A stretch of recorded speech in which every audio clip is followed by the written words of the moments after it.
எங்கள் அன்புள்ள ஆண்டவரே, ஜீவனுள்ள தேவனே, மகிமையின் ராஜாவே, நேற்று இன்று என்றும் மாறாதவரே, மகா பரிசுத்தமானவரே, நேர்மையான மனமகிழ்ச்சியின் நாளிலே நீர் மரணத்தையும் பாதாளத்தையும் பிசாசையும் ஜெயித்து உயிரோடு இருந்த நாளிலே உண்மை நாங்கள் ஆராதிப்பதற்கு ஆண்டவரே எங்களுக்கு கிருபை கொடுத்த தேவன். இப்பொழுது ஆண்டவரே, உண்மை ஆண்டவரே, நினைவு கூறத்தக்கதாக ஆமாண்டவரே, உங்களுடைய நாளை நினைவு கூறத்தக்கதாக ஆமாண்டவரே, நீர் எங்களுக்கு கொடுத்த இந்த அருமையான நேரத்தில் உங்களுடைய வார்த்தை நிமித்தமாக உமது பீடத்தில் கர்த்தாவே நிற்பதற்கு அடிமை எந்த விதத்திலும் தகுதியில்லை. ஆனாலும் இது உங்களுடைய தேவ சித்தம் என்பதனால அடிமை இருக்கிற நிலையில இருக்கிற வண்ணமாக ஒப்புக் கொடுக்கிறேன் கர்த்தாவே. இதோ பேசுகிற நீராக இருந்து கேட்கிறவர் நானும் நாங்களாக இருக்கத்தக்கதாகவும் நீர் கொடுக்கிறதை நான் வாங்கி அதை சபைக்கு பகிர்ந்து கொடுக்கிற கிருபையை நீர் தர வேண்டும் என்று சொல்லி கர்த்தராகிய இயேசு கிறிஸ்துவின் நாமத்தினால் வேண்டிக் கொள்கிறேன் நல்ல பிதாவே. 10ஆம் அதிகாரம், எபிரெயர் 10ஆம் அதிகாரம் வசனம் 26 நம்ம மாறி மாறி வாசிக்கலாம். 26, 25 சபை கூடி வருதலை பார்க்குறோம். 25ங்களா? 25 எபிரெயர் 10ஆம் அதிகாரம் வசனம் 25 நம்ம எல்லாரும் சேர்ந்து வாசிக்கலாம். சபை கூடி வருதலை சிலர் விட்டு விடுகிறது போல நாமும் விட்டு விடாமல் ஒருவருக்கு ஒரு புத்தி சொல்ல கடவோம். நாளானது சமீபித்து வருகிறதை எவ்வளவாய் பார்க்கிறீங்களோ அவ்வளவாய் புத்தி சொல்ல வேண்டும். பிரியமானவர்களே, இந்த வாசித்த பாகத்துல சபை கூடி வருதலை சிலர் விட்டு விடுகிறது போல நாமும் விட்டு விடாமல் ஒருவருக்கொருவர் புத்தி சொல்ல கடவோம். ஏன்னு சொன்னா, நாளானது சமீபித்து வருகிறதை எவ்வளவாய் பார்க்கிறீர்களோ அவ்வளவாய் புத்தி சொல்ல வேண்டும். சபை கூடி வந்திருக்கிறோம், இல்லைன்னு சொல்லல. பூமியிலையும் விதமா தேவ ஜனங்க சபையா கூடி வந்திருக்கிறாங்க, நல்லது. ஆனா அதை காட்டிலும் பரிசுத்த பவுல் என்ன சொல்றாருன்னு சொன்னா, ஒரு இடத்துல அந்த கடைசி பாகம் படிங்க.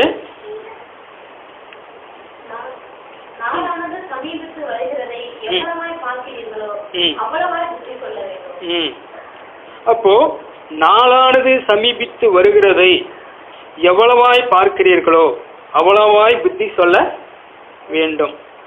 இப்போ சொல்ற நாளானது சமீபித்து வருதுன்னு சொன்னா, குறிப்பா எந்தெந்த நாள் எல்லாருமே கேள்வி, எல்லாருக்குள்ளாவும் அது என்ன பண்ணணும், எல்லாருக்குள்ளாவும் கருதும் வரணும், எல்லாருக்குள்ளா இருக்கிறதும் எல்லாரும் என்ன பண்ணிக்கணும், தெரிஞ்சுக்கணும். அதுதான் ஏன்னா ஒருத்தர் சொல்றதே கேட்டு போறது மட்டும் இல்லை, எல்லார் மத்தியிலுமே என்ன பண்ணும், அது ஊடுருவி அது எதிர்பார்க்கிற பலனை என்ன பண்ணும், உருவாக்கணும் இல்லையா? அதுதான். அப்ப எந்த நாளானது சமீபித்து வருகிறதை என்ன எவ்வளவாய் பார்க்கிறீங்களோ அவ்வளவாய் புத்தி சொல்லணும்னு சொல்லி பரிசுத்த போல என்ன பண்றாரு, எந்த நாளை குறித்து சொல்றாரு சொல்லுங்க பார்க்கலாம். உங்களுக்கு தெரிஞ்சது எல்லாருமே சொல்லுங்க. எந்தெந்த நாள் சமீபித்து நெருங்கி வந்திருக்குது, எந்தெந்த நாள் சமீபித்து என்ன பண்ணிக்குது, சமீபித்து வருது, நெருங்கி வருது.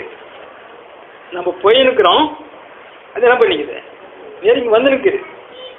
எந்தெந்த நாள் நெருங்கி வந்து நிற்குது அதை சொல்லுங்க.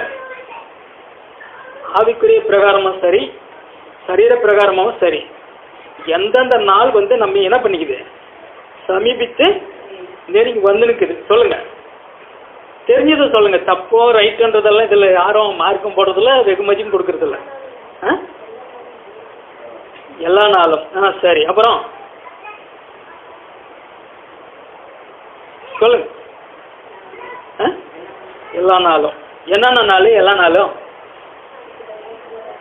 நம்ம தூங்குறது, முழிக்கிறது, சாப்பிடுறது, வேலைக்கு போறது, சம்பாதிக்கிறது எல்லா நாளுமா? எப்படி அது அர்த்தம்? எல்லா நாளுமே சமீபித்து வருதுன்னா என்னென்ன நாள் வருது, அதுக்கு விவரம் வேணும் இல்லையா? நீங்க சொல்லுங்க. மரண நாள் சமீபித்து வருது. அடுத்து அவனுடைய வருகை நாள் சமீபித்து வருது. 2. அப்புறம் சொல்லுங்க. தெரிஞ்ச வரைக்கும் நீ சொல்லலாம். 2 அர்த்தம் வந்துருச்சு. இவங்க சொன்னது அது ஒரு பொதுவான நாள், எல்லா நாளுமே நம்ம சந்திச்சு வருது, அது இருக்கட்டும். மரண நாள் இப்போ நான் போயிருக்கிறேன்னு சொன்னா, இப்போ அங்கிருந்து ஆரம்பிச்ச என்னுடைய பிரயாணம் 200 கிலோமீட்டர். அப்போ ஒவ்வொரு கிலோமீட்டருக்கெல்லாம் என்ன பண்ணிக்கிறேன், நான் தாண்டி தாண்டி தாண்டி இங்கே வந்து சேர்ந்துட்டேன்.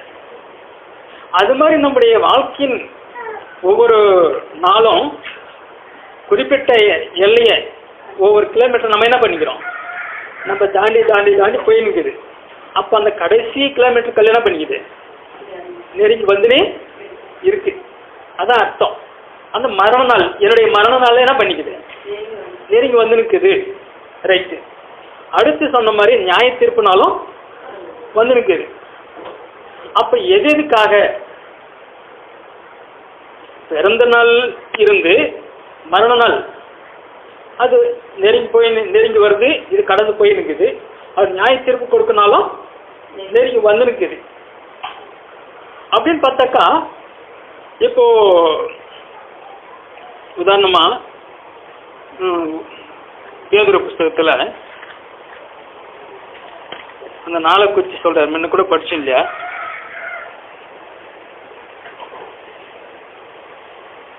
ரெண்டு பேதுரு 3ஆம் அதிகாரத்துல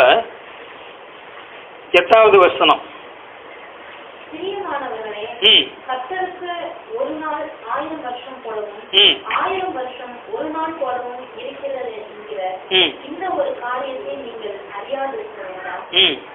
தாமதிக்கிறார் என்று சிலர் எண்ணுகிறபடி கர்த்தர் தமது வாக்குத்தத்தத்தை குறித்து தாமதமாய் இராமல் ஒருவரும் கெட்டு போகாமல் எல்லோரும் மனம் திரும்ப வேண்டும் என்று விரும்பி நம்மேல் நீடிய பொறுமை உள்ளவராய் இருக்கிறார். அடுத்த வசனம். கர்த்தரினால் ராவிலே திருடன் வருவதாய் வரும்.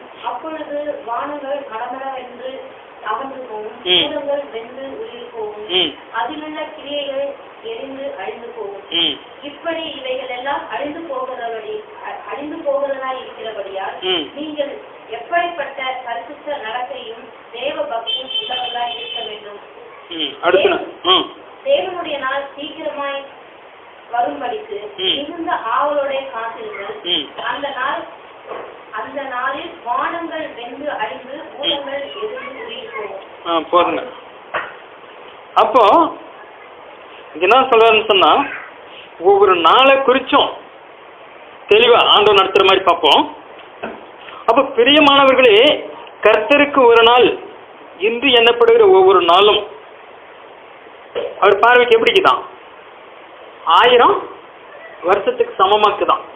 இப்ப நமக்கு கொடுத்த இந்த வாழ்ந்து கொள்ளும்படியாக கொடுக்கப்பட்ட இந்த நாள்ன்றது ஆண்டுடைய பார்வையில 1000 வருஷத்துக்கு சமமா வச்சு பார்க்கிறாராம்.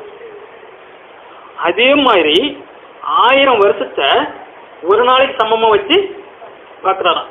இது எப்படி நம்ம அனுபவத்துக்கு கொண்டு வரணும். அனுபவத்துக்கு கொண்டு வந்து இதுக்குள்ள இருக்கிறத எடுத்து சாப்பிட்டு என்ன பண்ணோம், சக்தி கொண்டு நம்ம செஞ்சு சாப்பாட்டை சாப்பிட்டு பலன் கொண்டு என்ன பண்ணோம், அனுபவிக்கணும் இல்லையா? அது மாதிரி நம்ம வாசிக்கிற இந்த இது ஒரு நாள் 1000 வருஷத்துக்கு சமமாகவும் 1000 வருஷத்தை ஒரு நாளைக்கு சமமாகவும் நம்ம வாழ்க்கையில் நம்ம எப்படி அனுபவிக்கிறது. இப்போ வியாபாரம் பண்றவங்க நஷ்டத்துக்கு வியாபாரம் பண்ணுமா? என்ன ஒரு லாபத்தை எதிர்பார்த்து தானே அதுன்றோம். அது மாதிரி நமக்குன்னு ஒரு வாழ்நாள் காலத்தை இந்த பூமியில கொடுத்த தேவன் என்ன பண்ணிக்கிறான், என் பிள்ளைக்கு இந்த நாளை நான் வாழ்ந்திருக்கும்படி ஒரு நாளை கூட்டி கொடுத்துக்கிறேன். அந்த நாள் எப்படி இருக்குது, 1000 வருஷத்துக்கு சமமா. அது அவ்வளோ முக்கியமான ஒரு நாளா நான் பார்த்து என் பிள்ளைக்கு கிட்டோம் நான் கொடுக்குறேன்னு பிரியமா கொடுக்குறாரு. அதே மாதிரி 1000 வருஷம் ஒரு நாளை போல கணக்கிட்டு கொடுக்குறாருன்னு சொன்னா, அப்போ ஏசாயா 43ஆம் அதிகாரத்துல ஒரு வசனம் வருது, நானே தேவன் என்பதற்கு நீங்கள் எனக்கு சாட்சின்னு சொல்றார். அது எடுத்து படிங்க. ஏசாயா 43ல வலது பக்கம் வருது.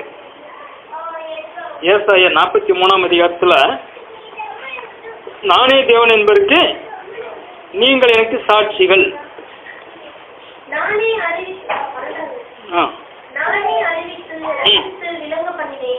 உங்களில் இப்படி செய்யத்தக்க அந்நிய தேவன் இல்லை. நானே தேவன் என்பதற்கு நீங்கள் எனக்கு சாட்சிகள் என்று கர்த்தர் சொல்லுகிறார். போதுங்க. அப்ப என்ன சொல்றேன்னு சொன்னா, நானே அறிவித்து ரட்சித்து என்ன பண்ணுகிறேன், விளங்க பண்ணன. அப்ப இந்த 1000 வருஷத்துக்கு சமமாகவும் 1000 வருஷம் ஒரு நாளுக்கு சமமாகவும் நான் உங்களுக்கு கற்றுக் கொடுத்து விவரப்படுத்தி என்ன பண்ணிக்கிறேன், காட்டி நிற்கிறேன். அதனால உங்களில் இப்படி செய்யத்தக்க அந்நிய தேவன் இல்லை, நானே தேவன் என்பதற்கு நீங்கள் எனக்கு சாட்சி. அப்ப எதுக்கு கொடுத்து வச்சுக்கிறாருன்னா, அந்த வாழ்நாள் ஒரு நாள் 1000 வருஷம் சமமாகும் வாழ்ந்து காட்டும்படியா எதுக்கு சொல்லிக்கிறாரு? நானே தேவன் என்பதற்கு நீங்க என்ன பண்ணணும்? இந்த பூமியில சாட்சியா இருக்கணும். அப்ப அந்த ஒவ்வொரு நாளும் என்ன பண்ணுது? கணக்கு எடுக்கப்படுது. நம்ம கொடுக்கிற ஒவ்வொரு தருணத்தை குறித்து, ஒவ்வொரு நாளை குறித்து, நிமிஷத்தை குறித்து என்ன பண்ணுது? கணக்கு எடுக்கப்படுது.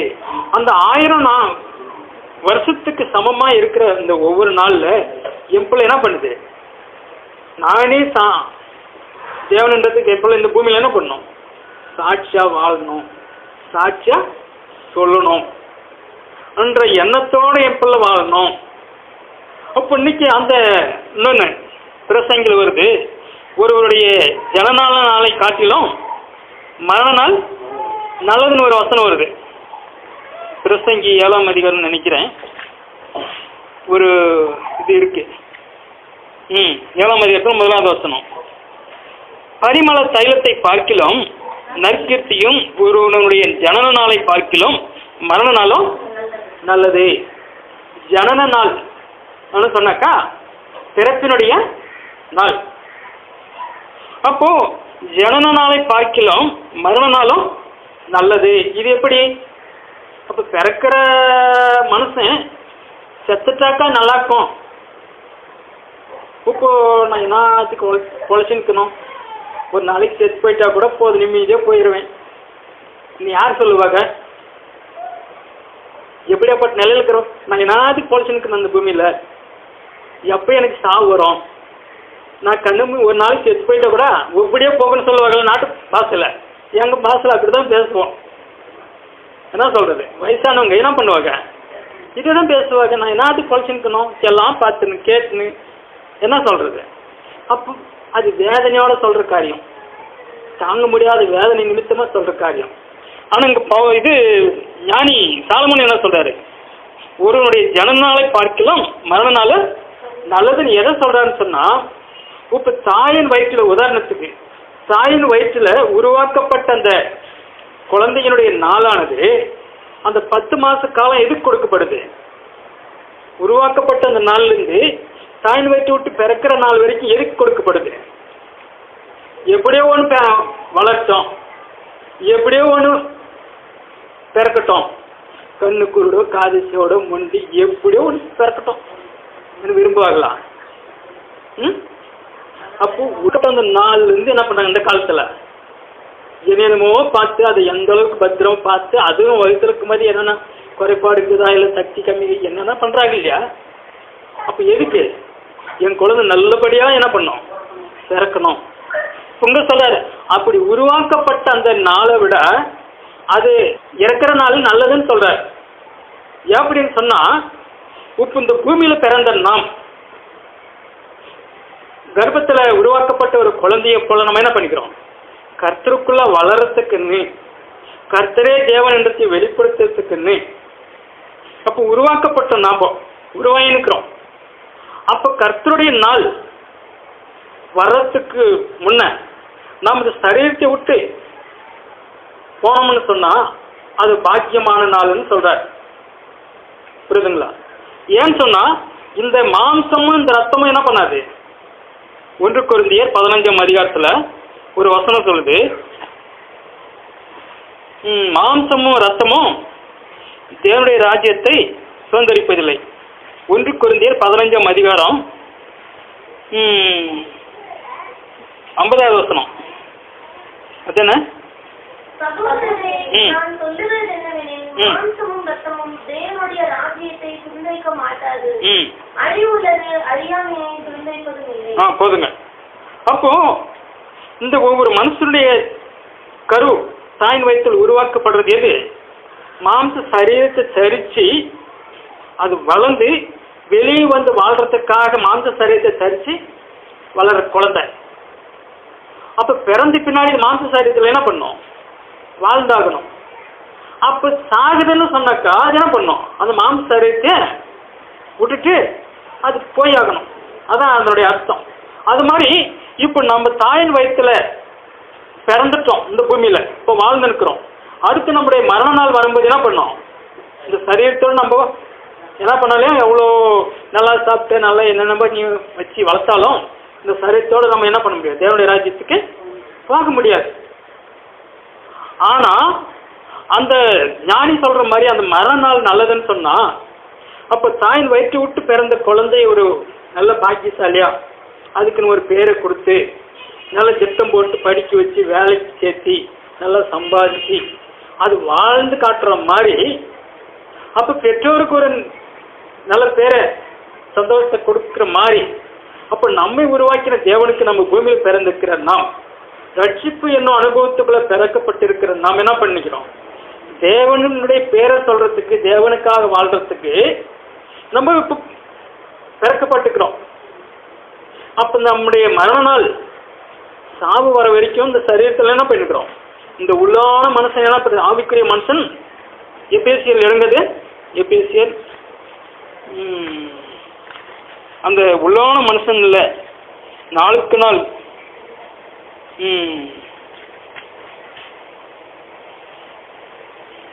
அது ஒரு வசனம் வருது. ஆவியினால் அதான் எபேசியர் தான் 3ஆம் அதிகாரத்தில் 16வது வசனம். நீங்கள் அவருடைய ஆவியினாலே உள்ளான மனுஷன் வல்லமையாக பலப்படவும். அடுத்து 19வது வசனம். அறிவு கெட்டாத அந்த அன்பை அறிந்து கொள்ள வல்லவர்களாயும் தேவனுடைய சகல பரிபூர்ணத்தாலும் நிறையப்படவும் அவர் தமது மகிமையுடைய ஐஸ்வரியத்தின்படியே உங்களுக்கு அனுகிரகம் பண்ண வேண்டும் என்று வேண்டிக் கொள்கிறேன். அதுக்கு மேல வசனம் கூட சகல பரிசுத்தவான்களோடு கூட கிறிஸ்துவனுடைய அன்பின் அகலம் நீளம் ஆழமும் உயரமும் இன்னதென்று உள்ளது. போதுங்க. இப்ப எதுக்கு இந்த ஜென்ம சரீரத்தில் வச்சுக்கிறாரு சொன்னா, இந்த சரீரத்துக்குள்ள உதாரணமா பார்த்தாக்கா பட்டுப்பூச்சி குறிச்சி கேள்விப்பட்டுக்கிறீங்களா? பட்டு வளர்ப்பை பத்தி தெரியுமா? தெரியுமா? இருக்காது. பட்டு துணி எவ்வளோ விலை கொடுத்து வாங்குறோம்? தெரிஞ்ச சொல்லுங்க, தெரியலன்னா பரவாயில்ல. இப்போ பட்டுப்பூச்சி அந்த முட்டை வந்து அதாவது ரொம்ப ரொம்ப எவ்வளோக்கு எவ்வளோ சின்னசா இருக்கணுமோ கண்ணுமயிறு அளவு தான் அந்த முட்டை, சின்ன சின்ன சின்னசா. அப்போ அது பெரிக்கும் போது பார்த்தா கண்ணுமயிறு மாதிரியே தெரியும். நாங்கள் வளர்த்துக்கிறோம். அப்போ அந்த 40 நாள் வரைக்கும் அந்த கண்ணுமயிறு மாதிரி முளைச்சி பெரிச்சிக்கிற அந்த பட்டு முட்டை அந்த புழுவை என்ன பண்ணோம்? அவ்வளோ பாதுகாப்பாக வளர்த்து அதுக்கு நேரத்துக்கு நேரம் தீனி போட்டு தலை போட்டு மருந்து அடிச்சு என்ன பண்ணோம்? தூக்கம் கெட்டு வளர்த்து அப்போ அந்த 40 நாள் கடந்து போச்சுன்னா அப்போ இது என்ன பண்ணோம்? நல்லா சாப்பிட்டு சாப்பிட்டு சாப்பிட்டு அது பலன் கொண்டு என்ன பண்ணோம்? அப்போ அது அந்த புழுவை என்னாகும்?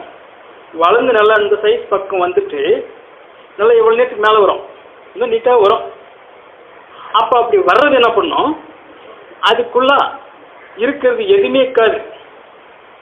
தலை சாப்பிட்றதுக்கு வயிறு இருக்கு இல்லையா, அது இது எல்லாமே ஏறி வந்து நல்ல ஒரு பழத்த பழம் எப்படி இருக்கும்? நம்ம பழத்த பழம் வாசனை வரும்ல, அது மாதிரி பழம்பூச்சின்னே சொல்லுவோம், பழம்புழுகுன்னே சொல்லுவோம். பழம் எப்படி நல்ல பழுத்த பழம் வாசனை கொடுக்குது, அதே மாதிரி நல்ல தரம் வந்த பட்டுப்புழு அந்த பழம் வாசனை வரும். அப்போ அந்த வர்றது என்ன பண்ணும்? தீரி சென்றுச்சே நிப்பாட்டு சாப்பிட முடியாது. இப்போ புண்ணு ஏறி வந்துச்சுன்னா இப்போ ஓட்டை வந்து வச்சு கட்டி அப்போ புண்ணு மருந்து போட்டு போட்டு ஏறி வந்துருச்சுன்னா என்ன பண்ணும்? மருந்து வைக்கிறதுக்கு இடம் இருக்காது. அது மாதிரி வளர்ந்து வளர்ந்து முழு வளர்ச்சி அடைந்த அந்த பட்டுப்புழு என்ன பண்ணும்? ஒரு குறிப்பிட்ட நாள் வருதும் உள்ள இருக்கிறது பூரா நூல், அந்த பட்டு புழுவுக்குள்ள இருக்கிறது பூரா நூல் தான். அது வாய் வழியவே வெளியிட்டு அது சுற்றி சுற்றி சுற்றி அது உள்ளாந்தனே என்ன பண்ணும்? சுற்றி சுற்றி சுற்றி சுற்றி கூண்டடிச்சு நல்லா எவ்வளோ சைஸ் வந்துடும். அது அவ்வளோ மோட்டாவுக்கும் அவ்வளோ தரமாக்கும். அப்படி உள்ளாக்கிற அந்த புழு என்ன உள்ள சேர்ந்து கூண்டடிச்சு உள்ளாக்கிறது பூரா காலியாகி வெளியே வந்துருச்சுன்னா அது கப்புன்னு இருக்கிற இடம் தெரியாத கம்முனாகி போகும். புரியுதுங்களா? 40 நாள் சாப்பிட்ட தலை அப்போ நூலாக மாறி உள்ளக்கத்தெல்லாம் கைக்கு வெளியிட்டு கூண்டு அடிச்சிட்டு பின்னாடி கதவை சாத்தி எந்த இதுவும் இல்லாதபடி கப்சப்புன்னு வீட்டுக்குள்ளே படுத்துற மாதிரி படுத்துரும். அப்போ அது ஒரு வாரம் 10 நாள் அதுக்கு டைம். அந்த ஒன்றும் இல்லாத அதுக்கு படுத்தா நல்லா எவ்வளோ பேசுகிறது இவ்வளோ சைஸ் ஆகி போகும். உள்ள பச்சை சுடுதண்ணியில் போட்டு சாக வச்சு தான் நூலை எடுக்கிறோம். அது செத்து போகுது, நூலை வர்றதுக்கு செத்து போகுது. அடுத்தது இனப்பெருக்கம் பண்ணணும்னா என்ன பண்ணோம், அந்த ஒரு 10 நாள் 15 நாள் அதுக்குள்ள அது என்ன பண்ணோம், சின்ன சக்கரை இது அது உள்ள மயிறு முளைச்சி, ரெக்கை முளைச்சி, கண்ணு முளைச்சி, எல்லாம் 2 கொம்பு முளைச்சி என்ன பண்ணோம், அது முழு வளர்ச்சி அடைஞ்சி ஒரு குயில் பறக்குது பாருங்க, வெள்ளை குயில். அது மாதிரி குயில் சைஸில் இவ்வளோ சைஸு அந்த கூண்டுக்குள்ளே வளர்ந்து அது வளர்ந்தாச்சுன்னா என்ன பண்ணும், உள்ளாக்கிற கூண்டை அது ஒரு ஓட்டை போட்டுன்னு வெளியே வந்து போயிடும். புரியுதுங்களா? அதான் பட்டு வளர்ப்புடைய அர்த்தம். அப்போ எவ்வளோ மோட்டாவாக அது சுற்றி எவ்வளோ இதாக இருந்தாலும் அவ்வளோ மோட்டாவாக இருக்கிறது அந்த பட்டுக்கொண்டு என்ன பண்ணும், அப்போ எப்படி கோழி முட்டை கோழி குஞ்சு தெரிக்கும் போது வெளியே வந்துடுது, அது மாதிரி அந்த கூண்டு விட்டு இது என்ன பண்ணும், ஒரு குயில் மாதிரி வெளியே வந்துடும். அப்போ அந்த கூண்டுக்கும் அந்த குயிலுக்கும் சம்மந்தமே இல்லை. அது மாதிரி தான் நம்முடைய ஆவிக்குறி உள்ளான மனுஷன் நாளுக்கு நாள் அவர் அறிகிற அறிவுக்குள்ளே வளர்ந்து வளர்ந்து வளர்ந்து வளர்ந்து இப்போ இது சிறுகணும், அது பெருகணும். அப்போ வந்து வந்து வந்து முழு வளர்ச்சி அடைஞ்சிச்சுன்னா அப்போ என்ன ஆகும், இந்த சரீரத்தை விட்டு அந்த கூண்டை விட்டு அந்த பட்டு பூச்சி ஒரு ரெக்கை முளைச்சி ஒரு 2 கண்ணு வச்சு, கண்ணு கூட இருக்குது, அது 2 கொம்பு வரும், காலுக்கு இது பறந்து வெளியே போயிடும். திருப்பி நம்ம பிறந்து நம்ம கூண்டு அடிச்சு தானே நம்ம வந்து திருப்பி அந்த ஓட்டுக்குள்ள கூண்டு கிட்ட அது வர அதே மாதிரி இந்த சரீரத்தை விட்டு இந்த ஆவி போச்சுன்னா திருப்பி நாம் பேணி வளர்த்து சரீரம் தானே, புரியுதா, நம்ம வளர்ந்து ஊர் தானே, திருப்பி இந்த ஆத்மா இந்த ஆவி திருப்பி வருமா பூமிக்கு, வர திருப்பி அதுக்கு சம்மந்தமே இல்லை, அது நாரி போகுது. புரியுதுங்களா? இந்த சரீரம் நாரி போகுது. அப்போ அது மாதிரி தான் பிரியமானவர்களே நம்முடைய இதுக்கு அந்த இதை சொல்கிறோன்னு சொன்னால், அப்போ உள்ளான மனுஷனில் நம்ம என்ன பண்ணோம், நம்ம நாளுக்கு நாள் என்ன பண்ணோம், வல்லமையாக பலப்படணும், உறுதியாக நம்ம ஸ்ட்ராங் ஆகணும். வல்லமையாக பலப்படணும், நல்லா ஸ்ட்ராங்காக வச்சு கட்டு வீடு, ஸ்ட்ராங்காக வச்சு கட்டுங்க. எதுனாலே ஸ்ட்ராங்காக நல்லா கட்டுங்க. எது சொல்கிறாங்க,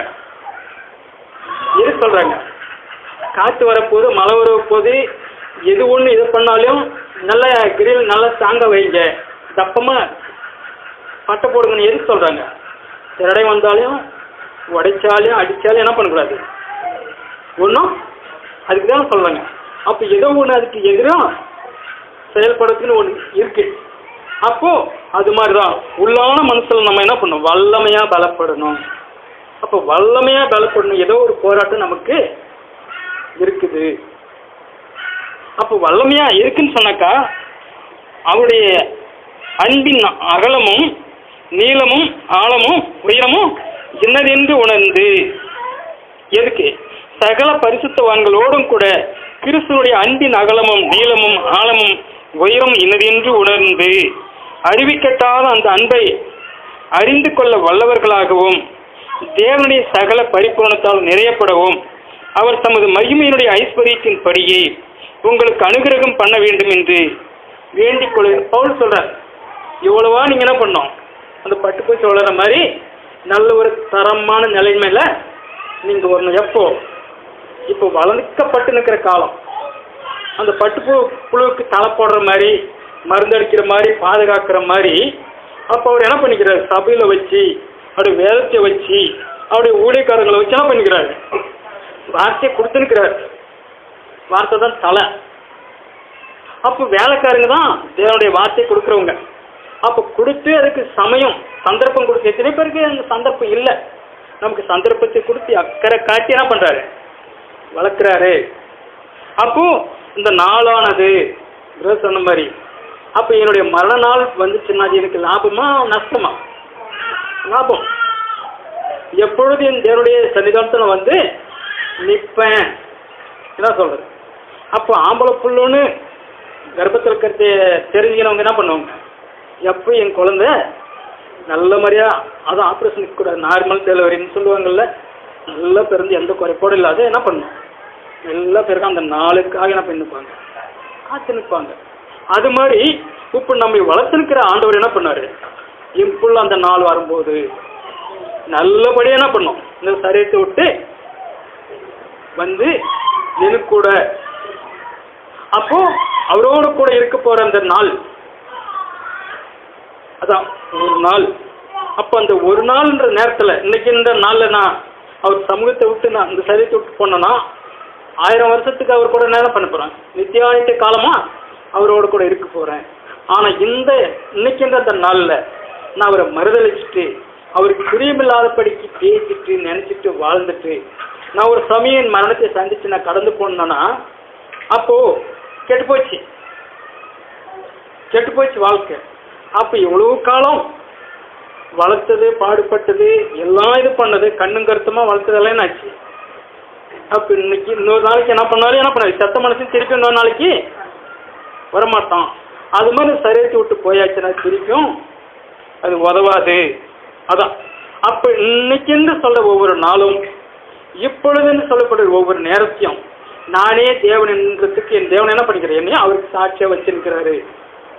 அப்போ சாட்சியாக வச்சிருக்கிறாருன்னு சொன்னால் நம்ம வாழ்கிற இடத்துல, வேலை செய்கிற இடத்துல, நமக்கு தெரிஞ்சவங்க மத்தியில் எந்தெந்த சூழலை எப்படி எப்படி நம்ம சந்தித்து நம்ம கடந்து போக வேண்டிய நிலைமை வருதோ அந்தந்த கட்டங்கள் எல்லாம் என் தேவன் என்னை இதுக்கு தான் வச்சிருக்கிறாரு, இதுதான் அவர் என்கிட்ட என்ன பண்ணிக்கிறாரு, எதிர்பார்த்துங்கிறாரு. அப்போ நம்ம தவறி அவர் மறுதளிக்கிறது கூட தேவையில்லை. பிசாசுக்கு பிரியமானதை நம்ம செஞ்சுட்டாவே, இப்போ அங்கே போகாத அவங்க கூட சேராதரா அவனை சொன்னாக்கா, அப்போ தவப்பம் தாய் கண்ணுக்கு முன்னாடி அவங்க கூட சேர்ந்தாவே, சொன்னே கேட்காத அவங்க கூட போகாதனாவே போனாவே முடிஞ்சு போச்சு. வார்த்தைனால ஒன்றும் சொல்ல வேண்டியது ஒன்றும் இல்லை. அது மாதிரி அப்போ அவருக்கு பிரியமில்லாத நம்ம வாழ்ந்துட்டாவே எதிரிக்க ஆயிடுச்சு. எவ்வளோ இருந்தாலும் வாட நாம் பரம் பார்த்துக்கலாம். அப்போ எதிரி என்ன பண்ணுவோம், சந்தோஷப்படுவோம். அப்போ அந்த நாளுக்கு நம்ம இடம் கொடுக்க கூடாது. அப்போ நம்ம பேதுருவில் பார்த்த மாதிரி அப்போ அந்த 1000 வருஷத்துக்கு சமமாக இருக்கிற அந்த நாள், இப்போ அதுக்கு பின்னாடி ஒரு வசனம் வருது. என்ன சொல்லுன்னு சொன்னா,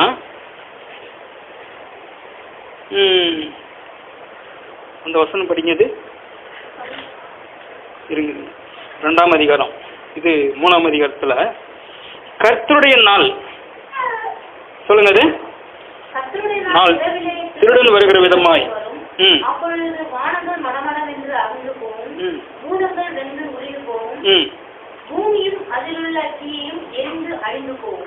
அடுத்து 12வது வசனம் தேவனுடைய நாள் சீக்கிரமாய் வரும்படிக்கு மிகுந்த ஆவலோட காத்திருங்கள். அந்த நாளில் வானங்கள் வெந்து அழிந்து பூதங்கள் எரிந்து உருகி போகும். அப்போ இப்படியா இருக்கிற தேவன் என்ன பண்ணிக்கிறாரு, நமக்கு இந்த ஒரு நல்ல திட்டத்துக்காக நம்ம வாழ்நாளை கூட்டி கொடுத்து நடத்திருக்கிறவரு. அப்போ ஒரு நாள் என்ன பண்ண போறாரு, கர்த்தருடைய நாள் இரவிலே திருடன் வருகிற விதமாய் வரும். இது எந்த நாள், மரண நாளை பார்த்துட்டோம். இப்போ இது எந்த நாள், கர்த்தருடைய நாள்ன்றது எந்த நாள் இது? அவரு எதுக்கு வர போறாரு, கூட்டிட்டு போறதுக்கு வராரு. அடுத்து கூட்டிட்டு போறதுக்கு வராரு. அடுத்து கூட்டிட்டு போய் என்ன பண்ண போறாரு, ஒதுக்கி கொடுக்க போறாரு. அடுத்து சொல்லுங்க, கூப்பிட்டு போறதுக்கு வர போறாரு, அங்க போய் இடம் ஒதுக்கி கொடுக்க போறாரு. அடுத்து என்ன செய்ய போறாரு, சந்தோஷமா இருக்கணும். அடுத்து அப்புறம் இப்போ நீங்க வேலைக்கு போறீங்க, மாசமெல்லாம் வேலைக்கு போறீங்க. இப்போ மாசம் கடைசியில் என்ன பண்ணும், வேலைக்கு போனல, இதை எவ்வளோ சம்பாதிச்சு வந்த, இதை கொடு. நீ கேட்கும் போதெல்லாம் அவனுக்கு செலவு கொடுத்தல, புரியுதுங்களா? இப்போ ஒரு பிள்ளைகிட்ட சிவப்பு அதுக்கு கேட்கறதெல்லாம் வாங்கி கொடுத்து போட்டு இப்போ மாதம் கிடைச்சானாக்கா நீ வேலைக்கு போய் சம்பாதிச்சதுதான் கொண்டா அன்னைக்கு எல்லாத்தையும் திரும்போட்டு கம்முன்னு தலை குனிஞ்சு கிளந்துட்டா என்ன ஆகும்? ஏன்னா தலையை கவுந்துக்கின சொல்றா. அப்போ தேவைப்படி உள்ள என்ன ஆகும்? இதுக்கான கஷ்டப்பட்டு கேட்கறதெல்லாம் வாங்கி கொடுத்தேன். எப்படி இப்படியே நான் எதிர்பார்த்தேன் அனுப்புன வேலையும் வாங்கி கொடுத்தேன். இப்போ ஒன்றுமே இல்லை, நீ என்ன பண்ணுறேன்? என் பிள்ளை எனக்கு முன்னாடி கம்முன்னு வந்து நிற்கிது.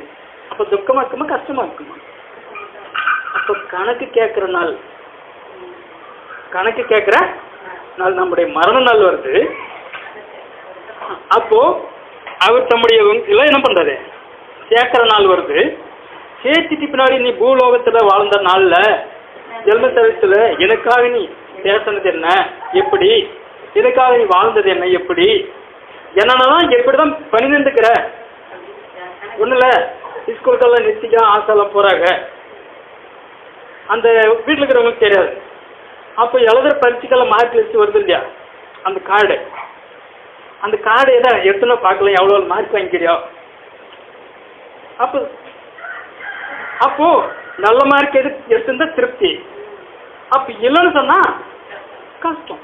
அப்போ அது மாதிரி நம்ம கொடுத்த வாழ்நாள் காலம் எல்லாத்துக்குமே கணக்கு கேட்குற அந்த தாளந்த குறித்து சொல்கிறார்ல என்ன. அப்போ சம்பாதிச்சவங்க சந்தோஷமாக கொண்டாந்து கொடுக்குறாங்க, வச்சு என்ன பண்ணுறான் வேதனையோட நான் இப்படின்னு நினச்சி நான் பச்சு வச்சுருந்து அதை உங்களுக்கு நீங்களே வாங்கிக்காங்க. புரியுதுங்களா? அப்போ முதலே அன்னைக்கு சொல்லக்கூடாது. புரியுதுங்களா? அது மாதிரி பிரியமானங்களே, அப்போ கணக்கு கேட்குற நியாய தீர்க்கிற ஒரு நாள் வரப்போகுது. அந்த நியாய தீர்ப்பு ஒரு நாள் மேலும் ஒரு நாளை குறித்திருக்கிறார். தாம் குறித்திருக்கிற அந்த மனுஷனை கொண்டு அந்த இயேசு கிறிஸ்துவை கொண்டு என்ன பண்ண போறார்? பிதாவாகிய தேவன் நியாய தீர்க்க போறார். அந்த நியாய தீர்ப்பு பூலோகத்தை குறிச்சது, பூலோகத்தில் இருக்கிற எல்லாத்தையும் குறிச்சது. 2 விதமான நியாய தீர்ப்பு இருக்குது. அப்போ வெள்ள சிங்காசன நியாய தீர்ப்பு இன்னொன்று இருக்குது, இன்னொரு நியாய தீர்ப்பு ஒன்று இருக்குது. தேவடைய ஜனங்களுக்கு நியாய தீர்ப்பு ஒன்று, உலக ஜனங்களுக்கு நியாய தீர்ப்பு ஒன்று இருக்கு. அடுத்து இதுக்கு மத்தியில எல்லாம் உள்ள தன்னை காட்டிக்காத படிக்கு இன்னொருத்தனுக்கும் நியாய தீர்ப்பு கொடுக்குற நாள் வந்தது. 3 விதமான நியாய தீர்ப்புக்கு. இப்போ தேவ ஜனங்களுக்கு நமக்கு உள்ளார பேசுகிற மாதிரி அவர் கொடுத்த வார்த்தை, வாழ்க்கை, காலம் எல்லாம் பார்த்து நீ எப்படி இது பண்ண கணக்கு கேட்டு அதுக்கு தகுந்த மாதிரி பலனை கொடுத்து, அதான் வாரங்களின் பிதாவினால் ஆசீர்வதிக்கப்பட்டவங்களே, உலகம் உண்டானது முதல் கொண்டு இது உங்களுக்காக ஆயத்தப்பட்டிருக்கிற பிதாவுடைய நிச்சயத்துக்குள்ளே நீங்கள் பண்ணுங்க, சமாதானத்தோடு போங்க, சந்தோஷமா அனுப்புறதுக்கு. அப்போ உனக்கு கொடுத்த 4 காலம் ஏதாச்சும் நீ இது பண்ணிட்டு உதவாத இது பண்ணிட்டு கூட என் முகத்திலேயே என்ன பண்ணாத முடியாத அவனுக்கு எங்கே கொண்டு போய் தூரப்படுத்தாதான் காரில் நிறைஞ்ச இடத்துக்கு நீங்கள் அவனை காலங்கையும் கட்டி அந்த ஒரு தாளம் வாங்க என்ன பண்ணுறாரு தெரிஞ்ச புடின்னு கூட நான் அனுப்புகிற மாதிரி. அப்போ அந்த நாளுக்கு அப்போ அவங்களெல்லாம் மோசப்படுத்தி வெற்றியுள்ள வாழ்க்கை வாழ்ந்திருந்த தேவ ஜனங்க, தேவனுக்காக சாட்சியாக வாழ்ந்திருந்தா அப்போ அந்த பிசாசுக்கு எப்படி இருந்துக்கும்? நடுக்கும், வெட்கம், அவமானம் இருக்கும். அப்போ அவனுக்கு பிரியமா வாழ்ந்தா எங்க இருந்தாலும் அவங்க என்ன அங்க இருக்கிறாங்க, இருந்தாலும் அவங்க என்ன ஆளுங்க, அவங்க சந்தோஷப்பட்டு நிற்பான்.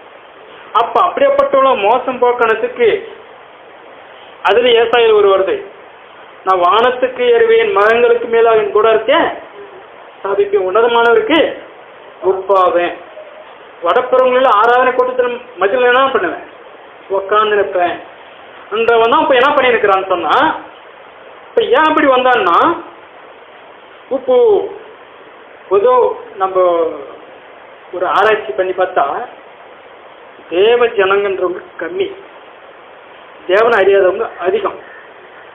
அப்போ தேவனை குறித்து இயேசு கிறிஸ்துவை குறித்து சொல்கிறாங்கன்னா இவங்களுக்கு வேறு வேலை இல்லை சொல்கிறாங்க இல்லையா? அப்போ அதிகமாக இயேசு கிறிஸ்துவை விட்டுட்டு உலகத்தில் சம்பாதிச்சு நல்லா முன்னேறி நல்ல வசதி வாய்ப்போடு வாழ்ந்துருக்கிறவங்க அதிகமாக இருக்கிறாங்க. இவங்களெல்லாம் படித்தது யாரு? இந்த வானத்தையும் பூமியும் சகலத்தையும் படிச்சவர் இவர் தான். ஆனால் இப்போ இவர் என்ன இருக்கிறாரு? எங்கேயோ அந்த நடையில் போட்டுக்கிறோமே அந்த இது மாதிரி இவர் இருக்கிற இடம் தெரியாமல் ஒரு மூலையில் இருக்கிறார். அண்டி ஒண்டி நிற்கிற மாதிரி யாரோ மாதிரி, புரியுதுங்களா? அப்போ அவர் அவ்வளோ கேவலம் நினைக்கிறாங்க இல்லையா, புரியுதுங்களா?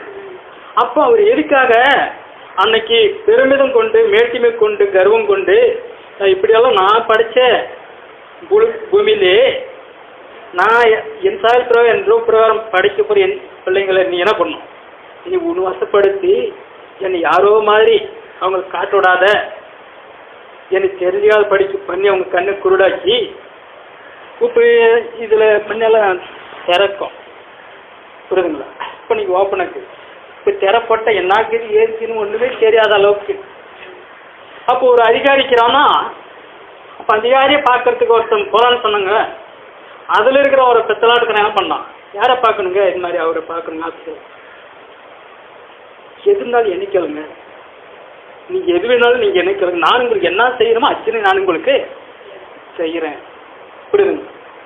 எது வேணாலும் என்னையே கேளுங்க, நீங்கள் அவர்கிட்ட போக வேண்டியது ஒன்றும் நானே உங்களுக்கு எல்லாம் ஆக வேண்டியது பூரா செய்கிறேன்னு சொன்னால் எவன் என்ன பண்ணுவான்? ஓ நம்மளுக்கு ஆள் சிக்கிடுச்சு. அப்போ அந்த பெரிய ஆஃபீஸர்கிட்ட போகவே விடுறதில்ல.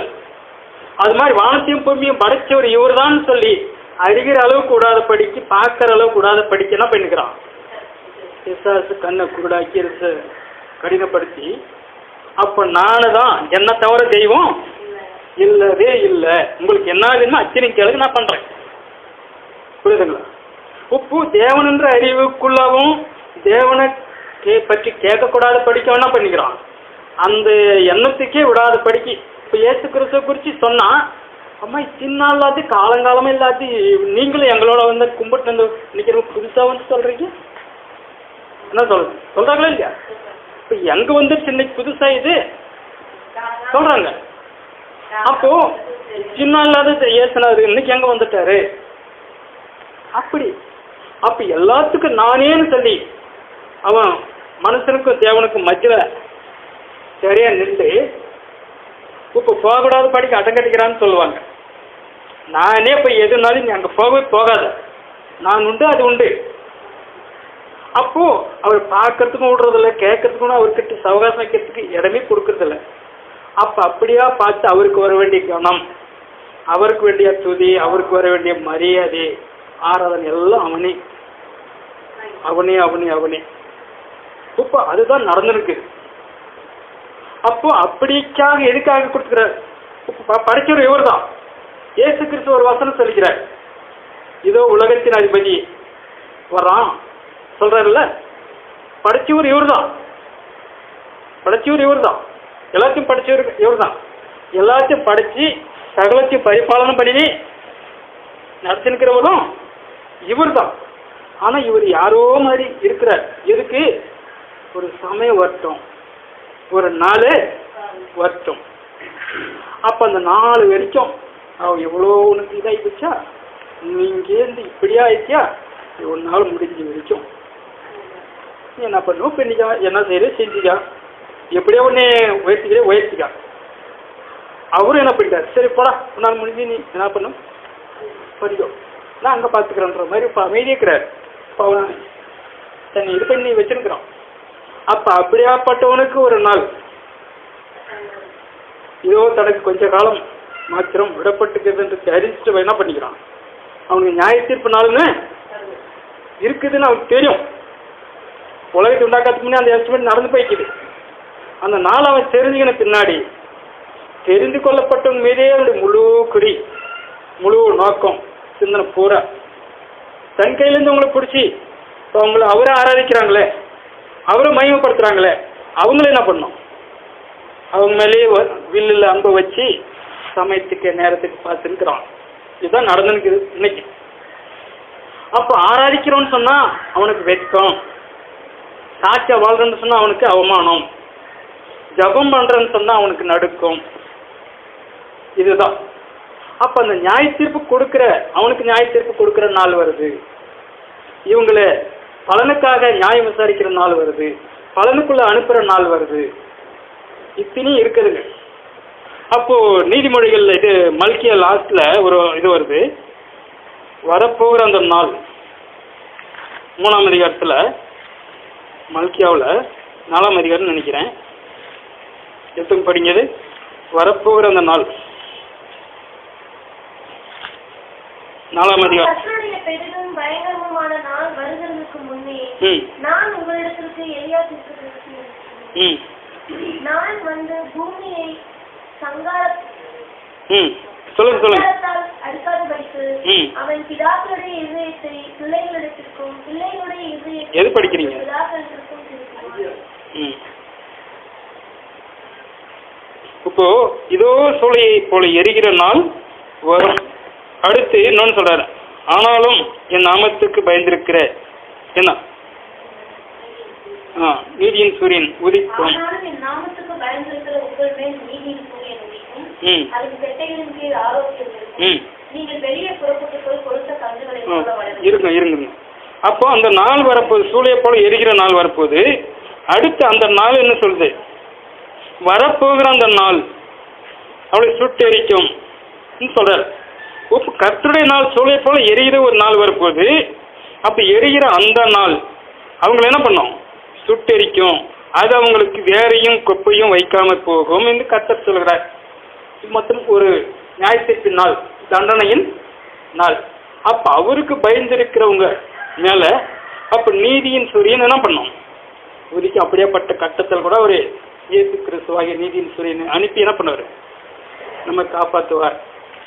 அப்போ உலகத்துக்கு அப்போ ஒன்றும் இல்லாத இப்போ ஊர் பற்றி எரிஞ்சுன்னா போரோட எதானு விட்டு வைக்குமா? எதுவுமே விட்டு வைக்காது. அப்போ அது மாதிரி அப்படியேப்பட்ட கட்டத்தில் கூட ஜீவன் தப்பி பிழைக்கிறதுக்கு என்ன பண்ணாரு? அப்போ லோகத்தை என்ன பண்ணாரு? கையை பிடிச்சி உன் ஜீவன் தப்ப நீ ஓடி போய் பொழைச்சிக்கா சொல்கிற மாதிரி. அப்போ அது மாதிரி கட்டத்துக்கு கூட நமக்கு ஒரு சான்ஸ், தருணத்தை கொடுப்பார். அப்போ எத்தனை நாளை பார்த்தோம்? நம்முடைய மரண நாளை பார்த்தோம், அவருடைய நியாயத்தீர்ப்புனால பார்த்தோம், அவருடைய வருகையினால பார்த்தோம், கணக்கு கொடுக்குற நாள், அப்போ பிசாசுக்கு நியாயத்தீர்ப்பு கொடுக்குற நாள். இப்படி இன்னும் எத்தனையோ நாள் இருக்கு. அதை காட்டிலும் ஏசாயாவில் ஒரு வசனம் வருது, கர்த்தருடைய நாளை மனமகிழ்ச்சி நாள் என்றும். அதை எடுத்து படிங்க. ஏசாயா 58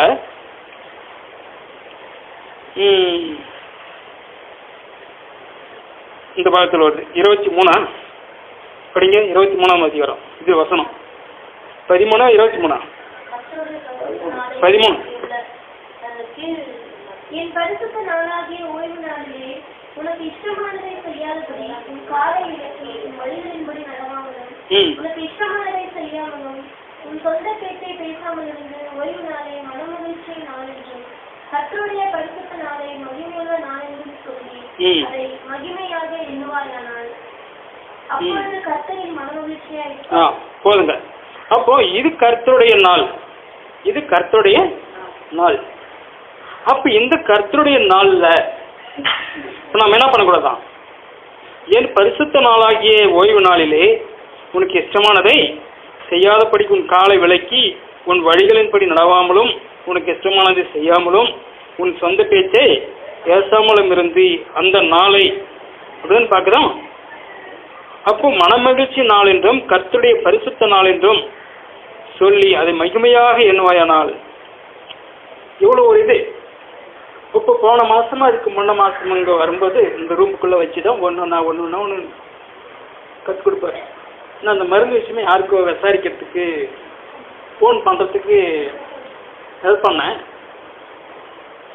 இந்த நாளில் உன் சொந்த பேச்ச தேவசாதின்ட்டு இப்போ அது ஒன்று நான் என்ன பண்ணேன் பாருங்க, இதில் எழுதி வச்சுக்கிற மறந்துடுன்னு சொல்லு. 14/7 3வது மாதம். அப்போ உன் சொந்த பேச்ச பேசாது அப்படின்னு பார்க்கும்போது பயமாக தாங்குது.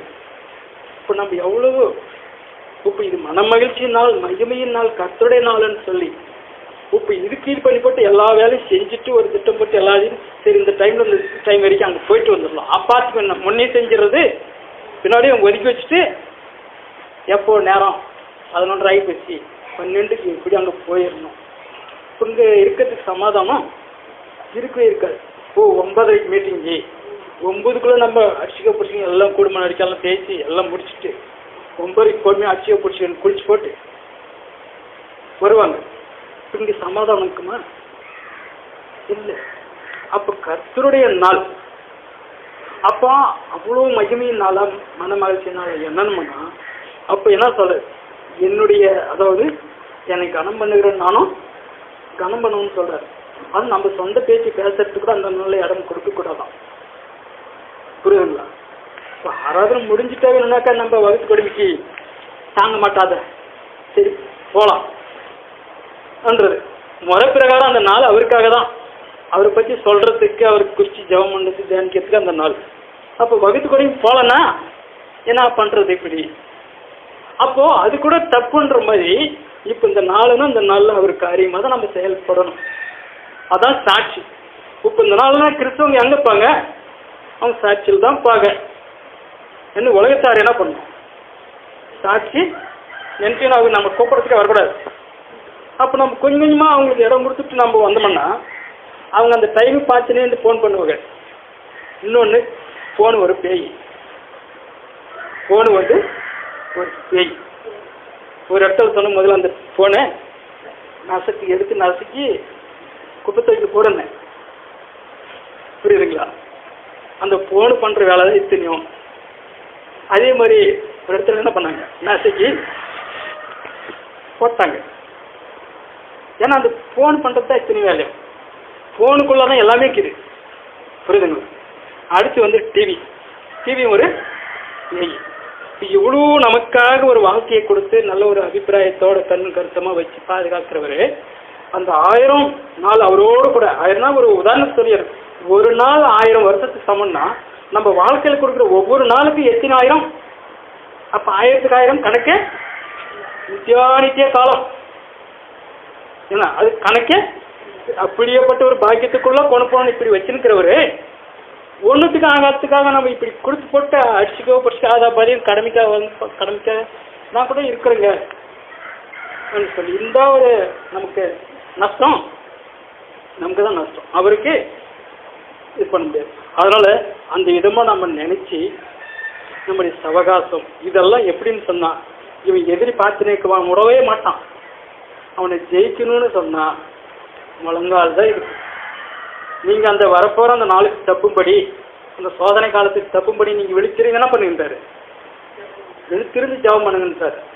அந்த வரப்போகிற அந்த சோதனை காலத்துக்கு சோதனைக்காரன் வருவன் தான், எப்படியான அவங்களை இது பண்ணணும்னு நினைப்பான் தான். அப்போ அந்த சோதனை காலத்துக்கு நீங்கள் தப்புணும்னு சொன்னான் விழித்திருந்துன்னா கண்ணு தூங்காமல் முழிச்சுனே உக்காந்துக்கு இரு, வேலையே போகாத இருன்றதல்ல. இந்த ஆவி எங்கே எது மேலே போனாலும் என் தேவன் என்னை இருக்குதாங்க வச்சுருக்கிறாரு, இருக்குதான் என்னை வச்சு நடத்தினுக்கிறாரு, இதெல்லாம் தவறி போகக்கூடாது. அப்போ ஏசப்பா நான் இந்த இடத்துல தப்பு பண்ணக்கூடாது, நீ எப்படி ஒரு திரும்பிடும் அந்த ஜபம். அப்போ அந்த தப்பி வாழணும்னா அந்த ஜபந்தான். அந்த ஜபத்துக்கு மட்டும்தான் அவர் என்ன பண்ணுவார். அப்போ வாரம் பூரா அப்படி வாழ்ந்துட்டு வந்துங்க ஆராதிக்கிறது தான் அவருடைய லாபம். புரியுதுங்களா? மாதம் பூரா வேலைக்கு போய் சம்பளம் வாங்கினது அப்பா அம்மா கிட்ட கொடுத்தாக்க சந்தோஷப்படுற மாதிரி அந்த வாரம் பூரா கூட இருந்து நடத்தின்னு வரவருக்கு நம்ம சாட்சியை வாழ்ந்துட்டு வந்து ஆராதனை பண்ணோம்னா, ஓ என் பிள்ளை நான் சொன்ன மாதிரி இருந்துச்சு, அந்தந்த நேரத்தில் அந்தந்த நாளில் அந்த இடத்துல இப்படி எல்லாம் இருந்துச்சு, பரவாயில்ல, அது ஏற்றுக்குவார். இல்லைன்னு சொன்னாக்க அவர் துக்கப்படுவார். அதனால் நேரம் ஆயிடுச்சு, அதனால் அதுக்கு நேராக நம்ம நடத்த நம்ம என்ன பண்ணணும், ஒப்பு கொடுப்போம். கற்றுத்தாமே ஆசிரியர்